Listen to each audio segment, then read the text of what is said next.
Nous voulons que les terres d'Afrique soient rendues à l'Afrique, car elles appartiennent aux Africains. Nous voulons que les minéraux d'Afrique soient rendus aux Africains, car c'est là qu'ils appartiennent. Nous voulons construire des industries en Afrique et traiter nos minerais ici en Afrique. Nous en avons la capacité. Nous ne devons jamais permettre aux forces impérialistes de nous diviser afin de nous prendre nos minerais. Nous exigeons une Afrique. Nous exigeons une Afrique sans frontières. Nous exigeons une Afrique avec un président, une monnaie, un commandement militaire, un parlement, car nous savons que la monnaie de l'Afrique sera beaucoup plus forte face à la monnaie américaine.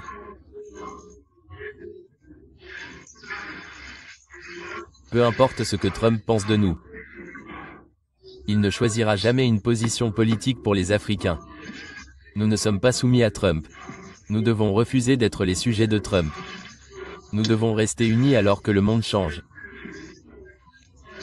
Et pour que le monde, l'Afrique soit une et que l'Afrique soit égale à toutes les nations.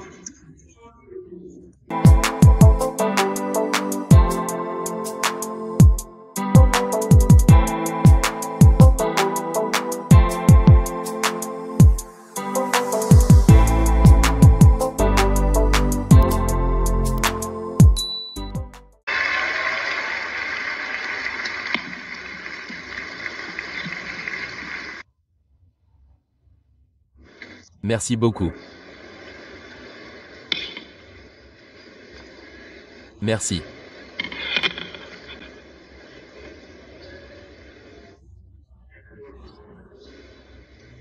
Permettez-moi de profiter de cette occasion pour saluer le gouverneur d'Enugu et le sultan de Soto.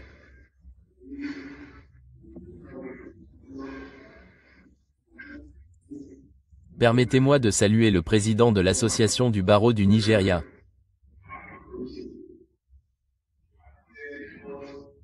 Nous sommes ici grâce à votre leadership compétent et nous sommes heureux d'être chez nous ici au Nigeria.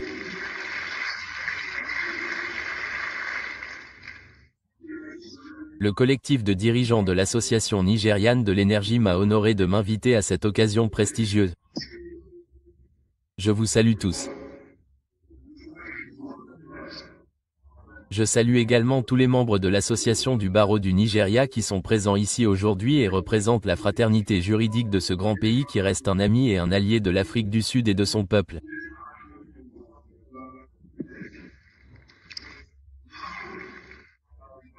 Je suis honoré que vous ayez jugé bon de m'inviter à prononcer un discours lors de la conférence générale annuelle et, par extension, que vous ayez jugé nécessaire d'inviter l'EFF à prononcer ce discours liminaire.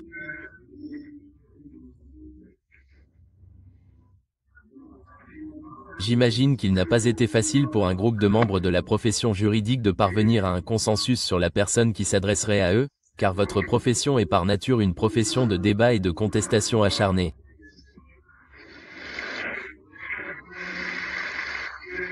Je comprends donc que je suis ici aujourd'hui fier, car je sais que je suis le fruit d'un débat animé et d'un consensus entre des personnes qui ont du mal à s'entendre entre elles.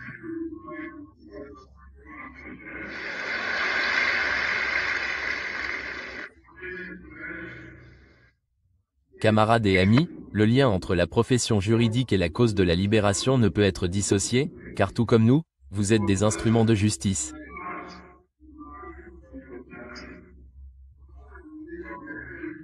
Alors que nous menons notre combat pour la liberté sur les piquets de grève, par le biais de l'activisme, de la protestation et de la participation à la gouvernance, c'est vous, les membres de la profession juridique, qui interprétez les lois que nous élaborons, qui pratiquez la justice que nous cherchons à obtenir et qui vous battez sans relâche pour ceux qui ne peuvent pas se défendre devant les tribunaux.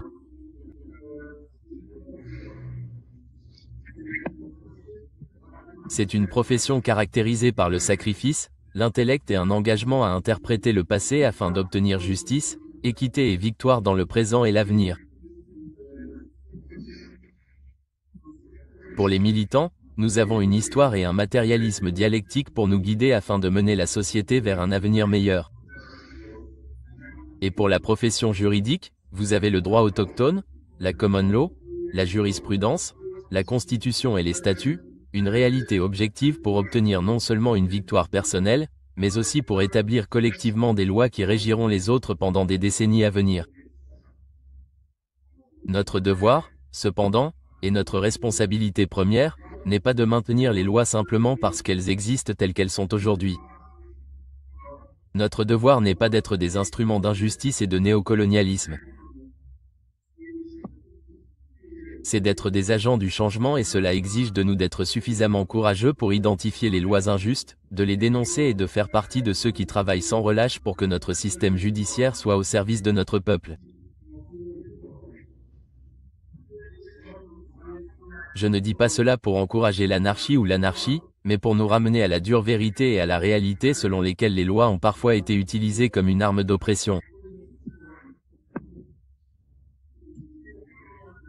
Il a fallu que les avocats et les militants marchent côte à côte, main dans la main, pour s'élever contre les lois qui perpétuent la sape de la dignité des personnes.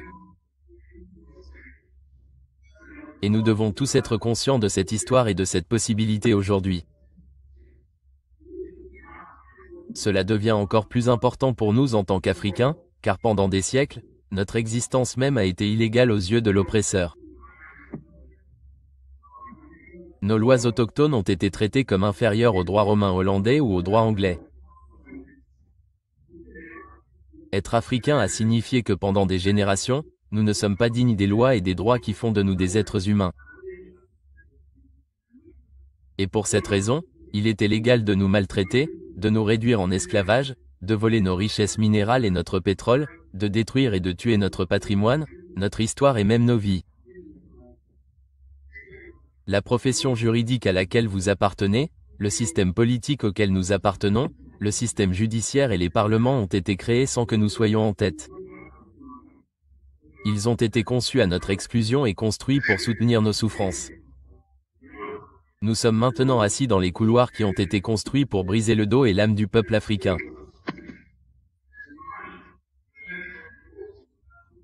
La demande de ceux qui sont morts aux mains de cette institution que nous servons maintenant et que nous les transformions afin qu'ils deviennent des instruments de ceux qui sont morts aux mains de cette institution pour maintenir le statu quo, mais nous sommes ici pour mettre notre profession au service de l'enfant africain.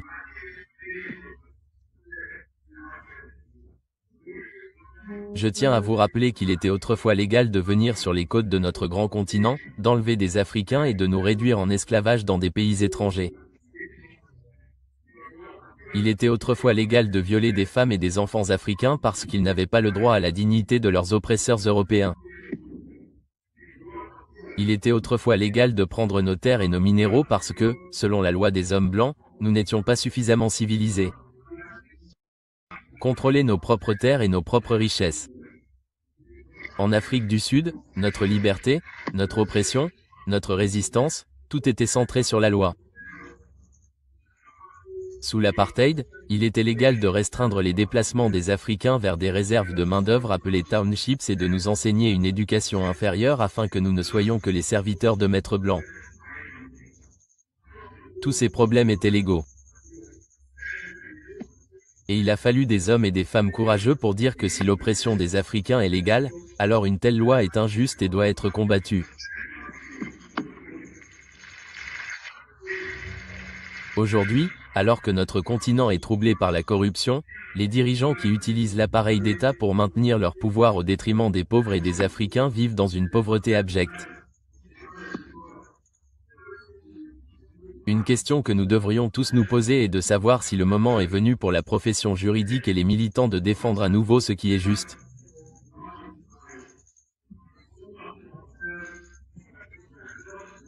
Nous devons tous nous demander si le moment n'est pas venu de parvenir à la libération contre la vente de notre nation à la reconversion et si ce combat ne doit pas commencer par une refonte de nos lois pour le mieux.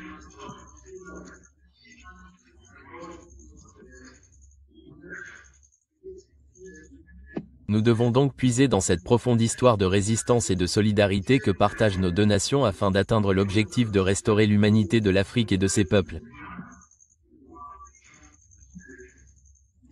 Mes frères et sœurs, l'humanité de l'Afrique est au cœur de ce que représente l'EFF. Nous sommes une organisation qui a été créée en 2013 uniquement à la suite des revendications du peuple sud-africain qui souhaitait une alternative à l'ancien mouvement de libération pour parvenir à la liberté économique de notre vivant.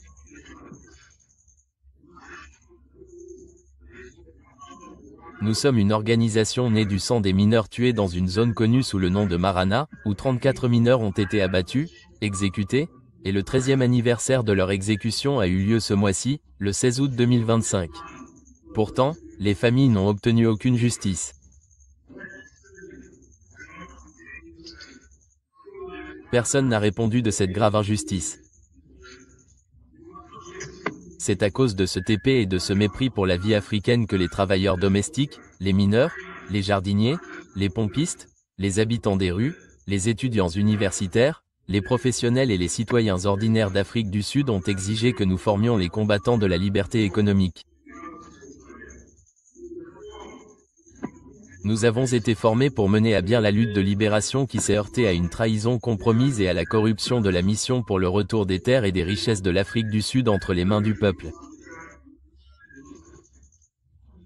En conséquence, nous basons notre lutte sur ces réalités vécues et avons été guidés par la perspective idéologique scientifique du marxisme, du léninisme et des enseignements de Frantz Fanon.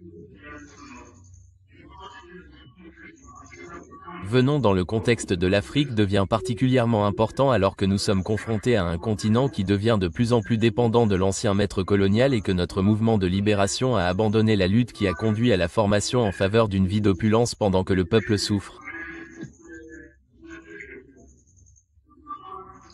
Nous sommes marxistes parce que nous croyons aux besoins inhérents d'un système économique alternatif au capitalisme et nous utilisons la science de la dialectique pour mener notre lutte pour la libération.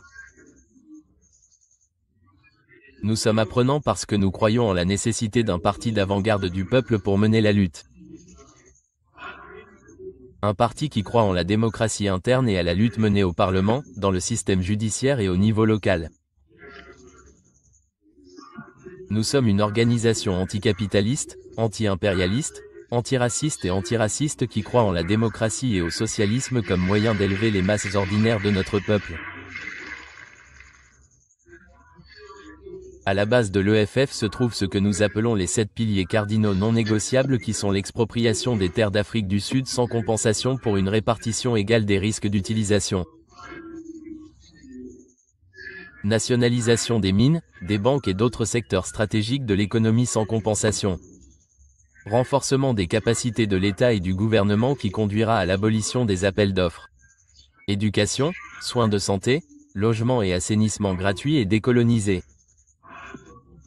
Développement industriel massivement protégé pour créer des millions d'emplois durables, y compris l'introduction de salaires minimums afin de combler l'écart salarial entre les riches et les pauvres. Développement massif de l'économie africaine et plaidoyer pour un passage de la réconciliation à la justice sur l'ensemble du continent. Gouvernement et société ouverts, responsables, corrompus et libres sans crainte d'être victimisés par les agences de l'État. Voici brièvement les principes directeurs qui font de nous, l'EFF, un mouvement révolutionnaire. Compatriotes, la nécessité de mettre fin aux injustices du passé exige que nous créions des lois pour l'avenir, car l'indépendance ne signifie pas automatiquement que l'infrastructure de notre système juridique elle-même devient indépendante. Notre devoir en tant que législateur, en tant que praticien après l'indépendance, exige de nous d'examiner les lois existantes et, si nécessaire, d'apporter des amendements ou même d'introduire de nouvelles lois pour libérer notre peuple de l'exploitation parasitaire à laquelle il est exposé.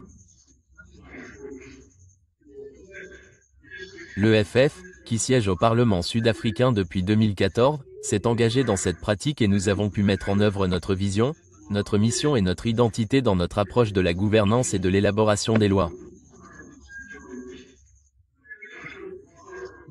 Voici quelques exemples de la manière dont nous avons interprété ce qui doit changer au niveau de la gouvernance et de la législation en Afrique du Sud pour renforcer la cause de la libération, les projets de loi que nous avons présentés au Parlement.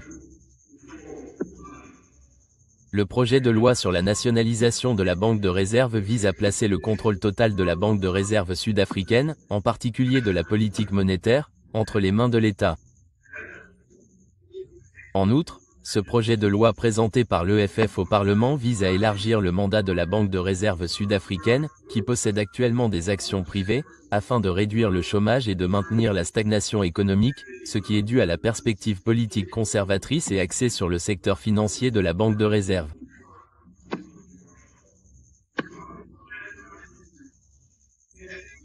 Le projet de loi d'amendement à la gestion des finances publiques en Afrique du Sud traitera du problème auquel est confronté l'ensemble du continent, à savoir les emprunts monétaires non réglementés de notre gouvernement auprès de la Banque mondiale et du Fonds monétaire international. Ces initiatives ont permis de lever des millions de dollars pour soutenir la libération de l'Afrique du Sud. Les gens ont payé directement sur leur salaire pour contribuer à la libération du peuple sud-africain. Les étudiants nigérians ont sacrifié une partie de leurs revenus par le biais de la taxe Mandela qui a financé un programme de formation éducative pour les Sud-Africains noirs. Les gouvernements nigérians successifs n'ont jamais cessé d'apporter un soutien matériel et moral à la libération de l'Afrique du Sud. En fait, le gouvernement nigérian a boycotté les Jeux olympiques de 1976 et les Jeux du Commonwealth de 1979 en signe de protestation et d'opposition à un gouvernement partisan. Nous ne pouvons pas oublier tous ceux qui nous ont soutenus dans les moments difficiles. Nous ne pouvons pas non plus oublier que lorsque Nelson Mandela a été libéré de prison en 1990, l'une de ses premières visites internationales a été à Lagos et à Abuja pour remercier personnellement le peuple nigérian. Ce geste est le fondement d'un lien scellé par le sang et le sacrifice. Cependant, cette histoire ne doit pas rester dans le passé. Ce lien entre l'Afrique du Sud et le Nigeria doit se perpétuer dans le présent, non seulement dans le sentiment politique, mais aussi dans une collaboration économique concrète. Nos deux nations sont des géants du continent. L'Afrique du Sud avec sa base industrielle, sa capacité minière et son système financier avancé. Le Nigeria avec sa vaste population, son esprit d'entreprise dynamique, ses ressources pétrolières et gazières et son dynamisme culturel qui a captivé l'imagination du monde entier. Ensemble, nous détenons les clés de l'industrialisation et de l'indépendance économique de l'Afrique. Considérez ce qui se trouve sous nos sols. Le Nigeria a la chance d'avoir du pétrole et du gaz naturel en abondance et un secteur agricole en pleine croissance. L'Afrique du Sud possède certains des plus riches gisements de platine, d'or, de manganèse et de charbon au monde. Ensemble, nous possédons les minéraux qui alimentent la technologie moderne, les ressources énergétiques qui alimentent l'industrie mondiale et le capital humain nécessaire à la construction d'un continent autosuffisant. Pourtant, nos deux nations restent piégées dans des arrangements haineux accent aigu aux coloniaux où nos matières premières sont extraites à bas prix et exportées vers l'Europe, l'Amérique et l'Asie, pour nous être ensuite revendues à des prix exorbitants sous forme de produits finis. Il s'agit d'un cycle de dépendance que nous devons briser. La voie à suivre est claire. Le Nigeria et l'Afrique du Sud doivent s'industrialiser ensemble, construire des usines ensemble et transformer nos ressources sur le sol africain. Imaginez un programme conjoint où l'expertise minière sud-africaine serait combinée au monde pétrolier nigérian pour créer un conglomérat d'énergie et de ressources appartenant à l'Afrique. Un conglomérat qui raffine, transforme et fabrique pour l'Afrique et le monde. Imaginez une coopération agricole où les terres fertiles du Nigeria assurent la sécurité alimentaire du continent, soutenue par les machines, la logistique et la technologie sud-africaine. Imaginez un investissement collaboratif dans les énergies renouvelables où le potentiel solaire de l'Afrique du Sud et les réserves de gaz du Nigeria seraient exploités pour construire un réseau électrique africain intégré. Nous avons déjà un aperçu de ce qui est possible. Des entreprises sud-africaines telles que MTN, SPAR, Shoprite et MultiChoice ont fait des percées significatives au Nigeria, créant des emplois et apportant des services. Les entreprises, les investisseurs et les industries culturelles nigérians se sont également développés en Afrique du Sud.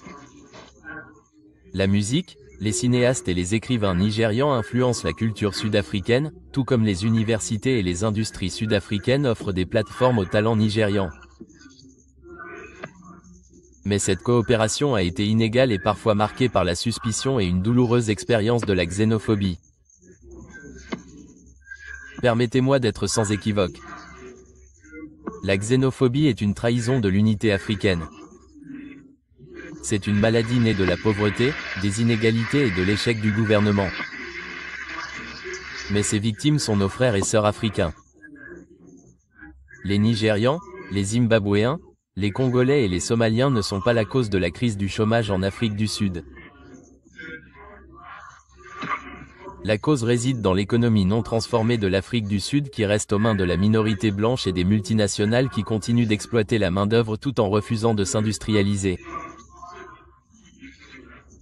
Attaquer ses compatriotes africains détourne la colère du véritable ennemi. Et nous devons apprendre à notre peuple que l'unité et non la division est la solution à la crise africaine. Si nous voulons mettre fin à la migration à sens unique qui contraint les Nigérians à quitter leur foyer à la recherche d'opportunités en Afrique du Sud, nous devons intégrer nos économies. Les jeunes ingénieurs nigérians devraient pouvoir travailler à Johannesburg, à Boni, Whoek, Harare, Le Caire et Accra, non pas en tant qu'étrangers mais en tant qu'Africains contribuant à l'Afrique. Les entrepreneurs sud-africains devraient pouvoir s'installer à Lagos sans être soupçonnés, mais avec le soutien d'un partenaire dans l'avenir. Nous devons harmoniser les politiques commerciales, aligner les régimes de visa et construire une infrastructure continentale qui relie nos peuples.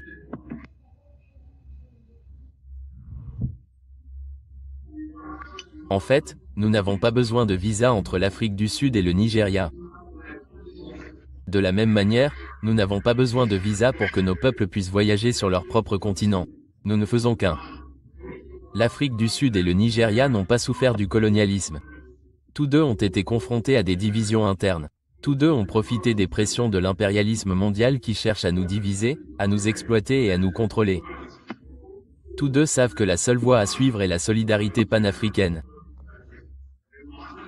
Nous devons rejeter l'illusion selon laquelle notre salut viendra de Washington, Londres, Bruxelles ou Pékin.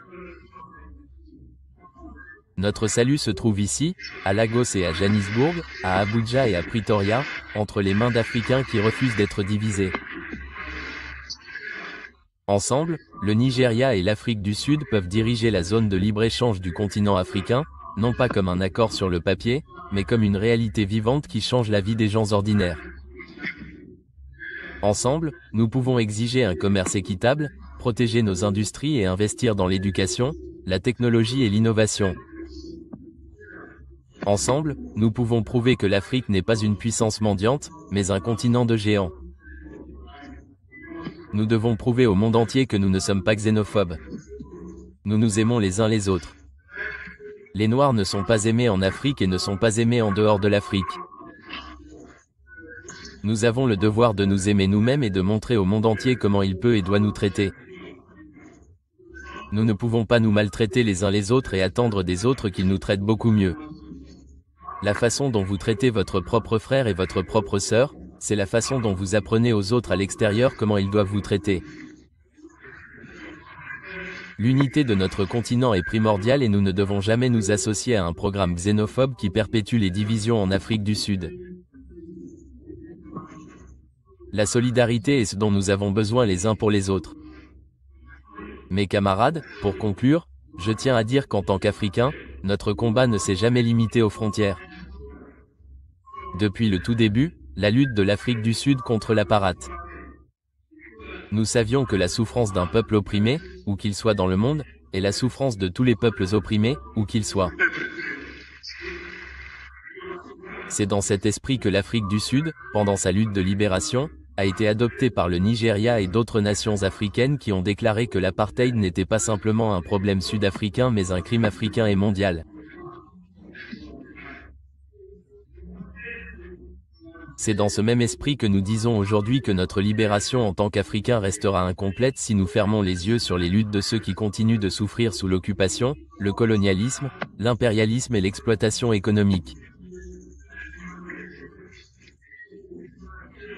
C'est cette tradition de solidarité qui nous oblige aujourd'hui à parler clairement de la lutte des autres peuples opprimés. L'EFF continue de soutenir fermement le Sahara occidental, la Palestine, Cuba, Haïti et la République démocratique du Congo, en tant qu'engagement envers le droit international et la justice. Au Sahara occidental, Le Maroc continue. L'occupation continue du Maroc viole le principe de la Charte des Nations Unies et de l'acte constitutif de l'Union africaine, qui consacrent tous deux le droit à l'autodétermination. La Cour internationale de justice a affirmé en 1975 que le Maroc n'avait aucune souveraineté sur le Sahara occidental. Pourtant, des décennies plus tard, le peuple saharien reste dépossédé. En Palestine, nous assistons à l'une des violations les plus graves du droit international de l'histoire moderne. Le régime d'apartheid israélien a défié pendant des décennies les résolutions de l'ONU, les conventions de Genève et le droit international humanitaire. Les punitions collectives, le bombardement d'hôpitaux, l'appropriation illégale de terres, le meurtre d'enfants et la famine délibérée de populations sont des crimes au regard du statut romain de la Cour pénale internationale. Le monde ne peut rester neutre face à un génocide. Et tout comme l'apartheid en Afrique du Sud a été déclaré crime contre l'humanité, la communauté internationale doit reconnaître et agir contre l'apartheid et le génocide d'Israël. L'importance de se battre au niveau du droit a été mise en évidence dans cette affaire lorsque le gouvernement sud-africain a traduit Israël devant la Cour internationale de justice pour dénoncer ces crimes, alors qu'aucun autre pays ne le ferait.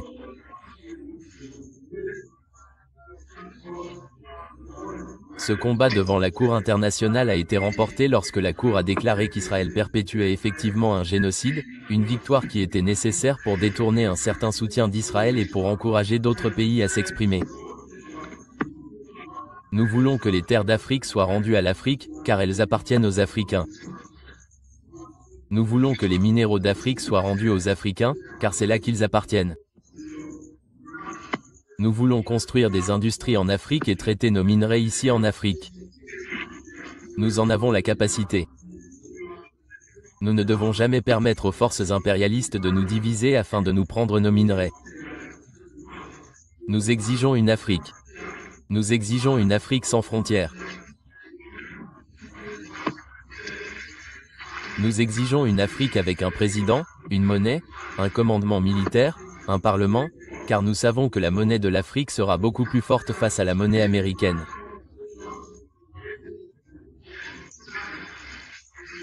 Peu importe ce que Trump pense de nous. Il ne choisira jamais une position politique pour les Africains. Nous ne sommes pas soumis à Trump.